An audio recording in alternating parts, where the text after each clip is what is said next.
So many times you're here as a self-employed buyer, a business owner, that getting a mortgage can be super difficult. That's not true. But in this video, I'm going to break down about 10 things that you have got to keep in mind if you're self-employed and you're looking to get a mortgage. But first,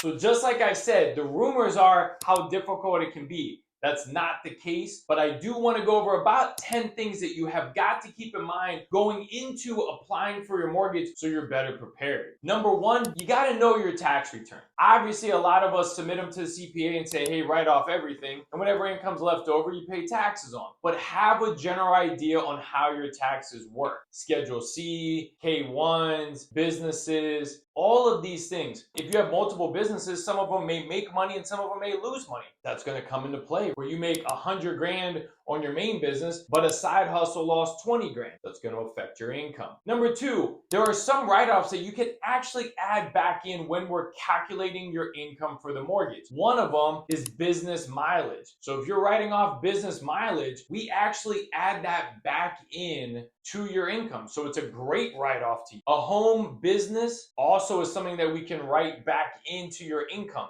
So it's a great write-off. Number three, don't do your own tax returns. I can't tell you how many people I know who say, I mean, it's not all that hard, I'll just do it myself. Hire an expert. If you're self-employed, you have got to work with an expert who knows the write-offs, can answer questions, and there are some additional things that may be needed from you and your CPA during the mortgage process. And if you don't work with a CPA, it can make it extremely difficult. So in some examples, they may need a letter from the CPA going over a certain topic. If you don't work with a CPA, it's going to make it difficult. Number four, business loans don't count against your personal income. Sometimes I'll hear that, hey, the business took out this loan. Well, we're looking at your income after all of the write-offs. So if that's not on there, it's not coming into play. Liquidity. This is a rare topic that can sometimes come up, and you may get your loan denied due to not having enough liquidity in your business. The liquidity calculation is that your assets have to equal your liabilities,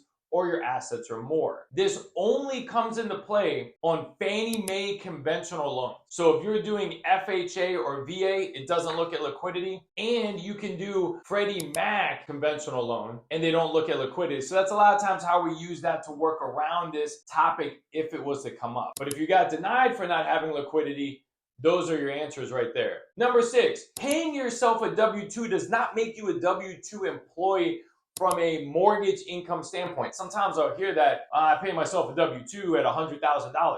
That's not the calculation that's used. They're going to take it into account, but they're still going to need the business returns and all of those things, your personal returns, to calculate what the business did. You paid yourself $100,000 on paper, but the business lost $40,000. Those two things are going to come into play. Number seven, don't file your tax returns without the lender reviewing them first. If you're close to filing them and you know you're going to look for a mortgage and you want to apply for a mortgage, please apply with the lender, such as myself and my team. We're going to review your tax returns before you file them. Have the CPA work them up, we'll review them, calculate it, because once you do that and you file them, sometimes it can be too late to go back and address that. So we'd like to advise you in advance of that if it's going to help you get your mortgage approved. Don't use your bank. Too many times, self-employed people are like, well, I just called Rocket. They said I was fine, or Wells Fargo. The big banks and big lenders aren't normally going through your tax returns. That's why you hear horror stories that everything was fine, and then they get denied right before closing. They're not reviewing that. And they don't offer all of the possible mortgage options that are out there for you. So you're already going to the worst person possible for your mortgage, and then not even having all of the possibilities. Number nine, different loan programs. There are business bank statement loan programs or personal where they're going to look at the deposits for the last 12 or 24 months, use a percentage of those deposits. Sometimes it's 50%, sometimes it can be 70